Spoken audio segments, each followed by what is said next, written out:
Hi guys!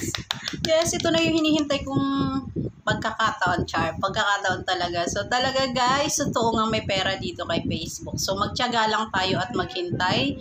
So lahat ng mga requirements na dapat nating gawin pag may pinapagawa dito sa ating Facebook si Meta. So sundin lang natin yun at makukuha din natin yung gusto nating makuha. So, ayan nga guys, sa wakas, nakatikim na rin ako ng sahod. So, nakita ko kasi may mga nagpo-post na pumapasok na yung sahod sa PayPal. Sabi ko baka yung akin pumasok na rin. Kasi, nung isang buwan yung pumasok yung resibo, hinihintay ko lang pumasok sa aking PayPal. So, pagtingin ko nga guys, nagulat ako dun sa aking payout. Hala, bakit wala na yung aking balance? Tapos nakalagay dun sa gilid, paid. So, nagdali-dali ako. Dalawa yung PayPal account ko. Tiningnan ko yung isang PayPal account ko, walang laman to. Tapos nag-change sa account ako, nandun pala sa kabila. Nakalimutan ko lang kung alin yung pinasok kong doon. Yung account sa payout dito kay Meta, doon pala sa kabila. Nung pagtingin ko, nandun na nga siya guys. Grabe.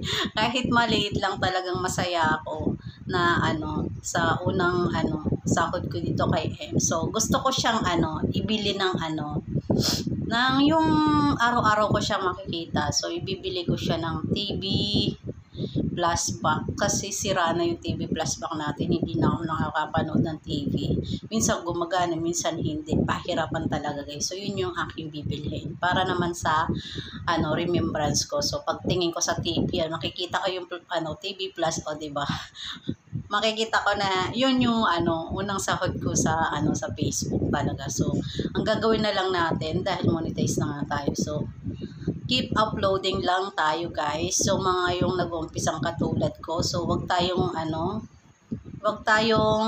mainip ba, gawin lang natin na parang enjoy lang natin yung pag-Facebook.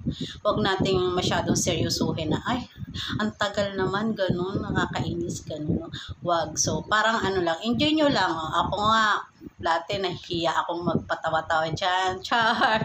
Ngayon kumapal na yung mukha ko. So ayun lang guys. So ayun nga pala yun guys. Oh, ayan ang ating sinahod kay M. So, ibibili natin yan ng TV flashback para naman, TV flashback ulit, TV plus, para naman may tayo, remembrance sa ating unang sahod. Yun lang guys, bye! Huwag sana kayo magsasawa sa pagsuporta sa akin sa panonood ng aking reels at video. Bye guys, thank you!